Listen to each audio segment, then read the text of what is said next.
Quatrième mort d'un homme noir lors d'une interpellation aux États-Unis. Des milliers de personnes ont manifesté hier soir leur colère à New York et Chicago notamment. Le racisme de la police américaine devient un scandale d'État. Les Philippines se préparent à l'arrivée d'un dangereux typhon demain à Gupit, un an après Haiyan. Le typhon qui avait fait plus de 5000 morts et dévasté la région de Tacloban. Des milliers de personnes ont été déplacées cette fois de gré ou de force. Et puis Sangaris a un an, l'opération française de maintien de la paix en Centrafrique a réussi à ramener la stabilité à Bangui, mais elle a été beaucoup critiquée dans le pays et il reste encore beaucoup à faire. Nous tirerons un premier bilan. Voilà pour les titres de cette édition. Merci d'être avec nous sur France 24. Au moins une quatrième affaire aux États-Unis d'un homme noir tué lors d'une interpellation. Cette fois, ça s'est passé à Phoenix, dans l'Arizona. Après Michael Brown dans le Missouri, Eric Gardner à New York et Tamir Rice, l'adolescent tué à Cleveland, la colère de la communauté noire américaine ne cesse d'enfler. Retour sur ces 3 morts médiatisés à l'origine de cette mobilisation avec Damien Coquet. Michael Brown, Tamir Rice et Eric Gardner. 3 vies brisées dont le sort a ravivé les tensions raciales aux États-Unis et relancé le débat sur les violences policières. Les premières manifestations ont débuté en août à Ferguson, Missouri. Michael Brown, jeune noir de 18 ans qui ne portait pas d'armes, est abattu de 6 balles par un policier blanc. Sa mort va entraîner une vague d'indignation, de violentes manifestations qui reprendront juste après la décision d'un grand jury de ne pas poursuivre l'officier. 2 jours avant cette annonce, dans l'Ohio, Tamir Rice, 12 ans, est tué d'une balle dans la tête alors qu'il jouait dans la rue avec un revolver factice. Là aussi, le policier était blanc. La police de Cleveland enquête toujours. Les premières conclusions sont accablantes pour les forces de l'ordre. À New York, c'est le sort d'Eric Garner qui émeut la population. L'homme est soupçonné de vente illégale de cigarettes. Son interpellation est filmée. Il est plaqué au sol, serré au cou par un policier blanc. Il se plaint de ne pas pouvoir respirer et meurt peu après. Là non plus, l'officier n'est pour l'instant pas inquiété. Une décision qui choque notamment la communauté afro-américaine. Pour beaucoup aux États-Unis, l'attitude de la police et de la justice est différente si l'on est noir ou blanc. Au fil du temps, les gens sont choqués. Ils en ont assez. Cela entraîne désormais une vague de manifestations. Cela fait des décennies que les États-Unis n'ont pas réglé le problème des violences raciales et policières. Beaucoup reste à faire depuis les émeutes des années 60 en marge du mouvement pour les droits civiques ou celles du début des années 90 à Los Angeles. L'acquittement des policiers blancs qui avaient passé à tabac le noir Rodney King avait provoqué une flambée de violence et fait 59 morts. Alors ces affaires, vous l'avez entendu, révèlent des blessures profondes dans la société américaine. Écoutez l'analyse de notre correspondant à Washington sur ce point.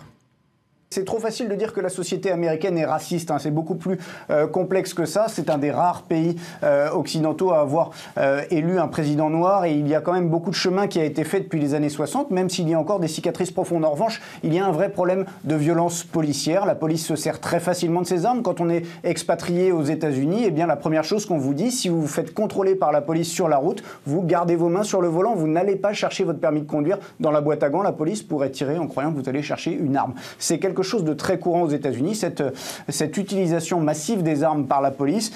Et après, il y a un problème auquel sont confrontées toutes les polices du monde, c'est le délit de faciès. Et c'est vrai qu'aux États-Unis, la police est accusée de peut-être pas de harceler, mais en tout cas d'être beaucoup plus dure avec la communauté noire qu'avec la communauté blanche. La police répond que pour des questions de sécurité, souvent, eh bien, il faut faire cela parce que les taux de délinquance sont plus forts dans la communauté noire que la communauté blanche. Des chiffres qui sont très discutés d'ailleurs. Mais en tout cas, il y a beaucoup de discussions sur un éventuel racisme dans la police et la police est vraiment en train d'être revue dans toutes ses techniques par les autorités américaines.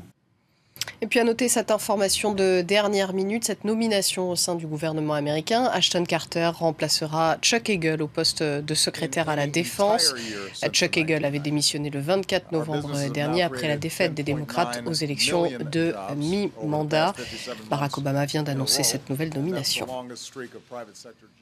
Les Philippines se préparent à l'arrivée du typhon à Gupit. Plusieurs milliers de personnes ont dû fuir les côtes. Des vents de 230 km/h devraient toucher l'est de l'archipel dès ce samedi. Cette région même qui avait déjà été ravagée par le typhon Haiyan l'an dernier. Gabriel Kahn, le correspondant de notre radiosœur RFI à Manille, nous parlait tout à l'heure des précautions prises par le gouvernement pour éviter un bilan aussi meurtrier que celui d'Haiyan. De nombreuses précautions ont été prises. L'armée est en alerte depuis jeudi. Elle a été positionnée afin de pouvoir rapidement intervenir dans les quelques 50 provinces qui risquent d'être affectées par le typhon Agupit. 50 provinces, c'est plus que la moitié du pays. Avec les autorités provinciales, l'armée est chargée de la distribution des vivres aux personnes qui seront déplacées par le typhon. Les autorités provinciales procèdent à l'évacuation des personnes qui habitent près des côtes ou dans les vallées encaissées, car elles craignent que ce nouveau typhon s'accompagne d'inondations, de glissements de terrain et d'une marée de tempête de 3 à 4 mètres de haut. Des millions de personnes ont ainsi trouvé refuge dans des écoles publiques, des gymnases et des églises. Les ports ont été fermés aujourd'hui dans tout le pays, ainsi que plusieurs aéroports. Les navires qui se dirigeaient vers les Philippines ont reçu l'ordre de rebrousser chemin. Dès lors, de nombreux passagers sont coincés dans les ports. La Cour pénale internationale a abandonné tout à l'heure ses poursuites contre le président kényan Uhuru Kenyatta. C'était le premier chef d'État en exercice à être formellement inculpé par la CPI. Mais le procureur a renoncé faute de preuves. Son vice-président William Ruto reste lui inculpé pour l'instant. La France a mené de nouveaux raids contre les positions d'État islamique dans le nord de l'Irak. Des bombardements importants annoncés par le ministre français de la Défense sans plus de précision sur les cibles. On écoute Jean-Yves Le Drian. Tous les jours, il y a des patrouilles qui vont identifier des cibles. Tous les jours, nos avions sont dans le coup et nous frappons. Nous sommes la deuxième force de la coalition dans le domaine de l'appui aérien et nous jouons tout à fait notre rôle, notre place avec beaucoup de professionnalisme. Oui. Mais c'est une affaire qui sera de longue durée parce que il faut d'abord permettre aux forces irakiennes de se reconstituer, les forces irakiennes et les Peshmerga, et progressivement de reprendre le contrôle de territoires perdus. Tout cela avec l'appui aérien de la coalition, mais sans présence au sol de nos forces. La France qui joue décidément son rôle de policière dans le monde. Aujourd'hui, il y a tout juste un an, la France déployait ainsi une mission de paix en Centrafrique, Sangaris. La situation est maintenant stabilisée à Bangui, la capitale, mais il reste encore beaucoup à faire dans le reste du pays. Bilan de cette année écoulée avec James André. Lorsque les soldats français de la force Sangaris se déploient dans les rues de Bangui en décembre 2013, la ville est à feu et à sang. Les ex-rebelles Seleka, majorité musulmane, et les milices anti-Balaka se massacrent à coups de machettes, de kalachnikov et de grenades. Lors de l'intervention au mois de décembre, tout le monde, y compris les médias, il faut bien le dire, disait dans un mois, dans 2 mois, etc. On n'est pas du tout sur cette longueur. On est sur des années, des années. Donc nous sommes au bout de la première année, plus de massacres. Jugez vous-même, est-ce que nous y sommes arrivés? Je crois. À leur arrivée, l'armée française et les forces de l'Union africaine font cantonner les ex-rebelles Seleka. Puis au mois de janvier, Michel Djotodia, le président musulman qui a pris le pouvoir grâce à la rébellion, est poussé à la démission et un gouvernement de transition est mis en place. Bangui, quadrillé par les forces internationales, se stabilise peu à peu.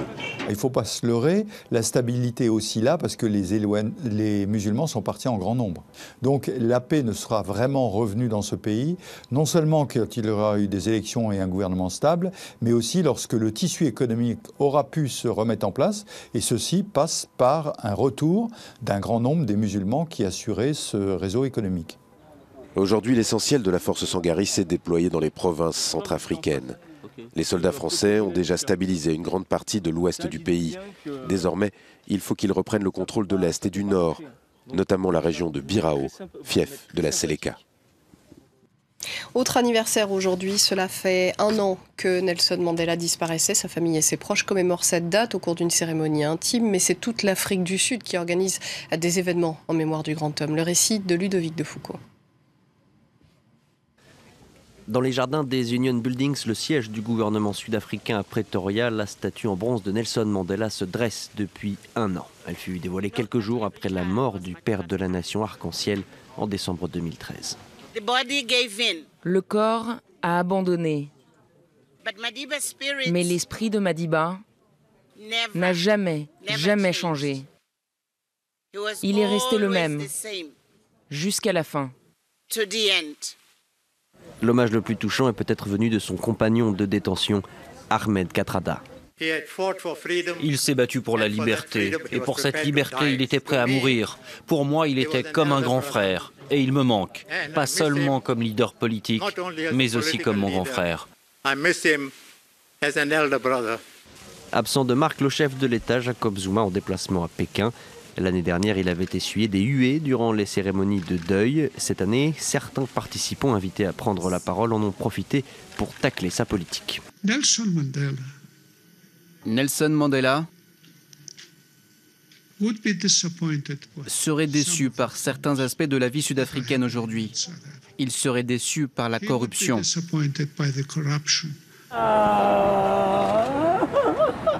L'archevêque Desmond Tutu lui-même a appelé ses compatriotes à se montrer dignes de l'héritage de Nelson Mandela. Il leur a demandé de continuer à construire une société dans laquelle tous pourraient profiter de l'abondance que Dieu a conférée à l'Afrique du Sud. Le dirigeant du principal syndicat de la gauche française est sur la sellette. Thierry Lepan est soupçonné dans plusieurs scandales financiers. Il était aujourd'hui face au comité central de la CGT qui pouvait demander son éviction ou sa démission. Tout à l'heure, un communiqué a affirmé qu'aucun membre du bureau n'avait demandé la démission. Le point avec Ludovic Defoucauld. Vendredi matin au siège de la CGT à Montreuil, à l'est de Paris. Les télévisions sont sur place. On se prépare à annoncer la démission du secrétaire général de la centrale. C'est en tout cas le souhait relayé par les adhérents. Pour moi, je pense qu'il faut un changement de secrétaire. Il y a un discrédit au niveau du secrétaire. Le secrétaire est discrédité, de toute façon. Dans une affaire comme ça, si l'affaire est vraie, évidemment. Mais apparemment, elle est vraie. Quand on veut être un syndicat puissant, essayer de regrouper, faire venir des jeunes à nous, c'est pas avec des comportements qu'on peut reprocher quelque part à d'autres en politique ou dans le milieu ou au MEDEF. Ce qui embarrasse le syndicat, ce sont les titres de presse qui mêlent le nom du secrétaire général Thierry Lepan à des histoires de gros sous. D'abord, la publication des montants importants des travaux réalisés dans son appartement de fonction et dans son bureau. Puis, cette semaine, des révélations selon lesquelles il aurait touché 30 000 € en prime de départ au moment de quitter le comité régional CGT de Normandie qu'il dirigeait avant de prendre la tête de la centrale. L'affaire semblait actée. Le secrétaire général allait démissionner, une première depuis plus de 100 ans. Mais coup de théâtre, vers 16h, la CGT publie un communiqué selon lequel aucun membre du bureau confédéral n'a demandé la démission de Thierry Lepan. Le numéro 1 de la CGT a-t-il sauvé sa tête? Rien n'est moins sûr, car le syndicat indique aussi que le comité confédéral national, le parlement interne de l'organisation, allait être réuni avant le 16 décembre prochain. Le comité confédéral national est le seul organe habilité à révoquer le secrétaire général. Le rôle de la Société des chemins de fer français dans la déportation vers les camps nazis. Paris va verser 60 millions de dollars aux victimes américaines de ces déportations. Un montant fixé par un accord entre la France et les États-Unis. Chaque déporté survivant, aujourd'hui de nationalité américaine, devrait recevoir environ 100 000 dollars. Ce 8 décembre, comme chaque année à la nuit tombée, Lyon s'illuminera. La fête des Lumières, une tradition devenue attraction internationale. Nos confrères de France 3 sont allés voir où en étaient les préparatifs. C'est une autre galaxie, à des années-lumière de leur quotidien. Tous les 8 décembre, les éclairagistes de la ville de Lyon s'embarquent dans une nouvelle aventure spatiale, investir une façade, un monument, une rue, en utilisant leur savoir-faire, forcément éclairé. Cette année, leur projet est de dessiner une carte des étoiles en 3 dimensions sur la place Antonin-Poncet. Mais avant d'en arriver là, il a fallu garder les pieds sur terre. Imagination, conception, fabrication. Depuis 3 mois, les techniciens du service éclairage planchent sur la création d'une voûte céleste composée de 1000 étoiles fait main. C'est une boule lumineuse dans laquelle on a mis un pitch de LED, une note de LED, avec un film un peu spécial, un film dichroïque, qui nous permet d'augmenter la réflexion à l'intérieur de la sphère et qui va former des particules dans l'espace qui vont se promener à différentes hauteurs. Chaque année, c'est toujours la même bande de copains qui se portent volontaires pour participer à la Fête des Lumières, une façon pour ces 15 éclairagistes professionnels de montrer une autre image d'eux aux Lyonnais. Ça change un petit peu des habitudes. En temps normal, c'est de l'éclairage de voirie, c'est de la mise en valeur de bâtiments, c'est du dépannage. C'est bien plus festif, beaucoup plus sympa de faire une création que tous les Lyonnais vont pouvoir voir. En baptisant leur projet l'Aniakea, les éclairagistes de la ville ont voulu rendre hommage à l'astrophysicienne lyonnaise Hélène Courtois, saluée récemment pour ses découvertes sur la Voie lactée. Grâce à elle, grâce à eux, Lyon n'a...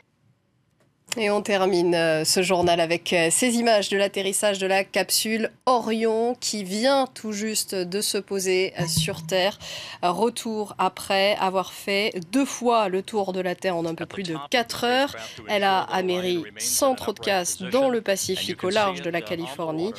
Le but était de tester le bouclier thermique de la capsule avant un prochain vol habité cette fois et peut-être un vol vers Mars, pas avant 2030 pour Mars. Test réussi apparemment pour la capsule Orion et pour l'agence spatiale américaine, la NASA. Fin de cette édition, restez avec nous sur France 24. Dans un quart d'heure, vous retrouvez Vanessa Burgraff.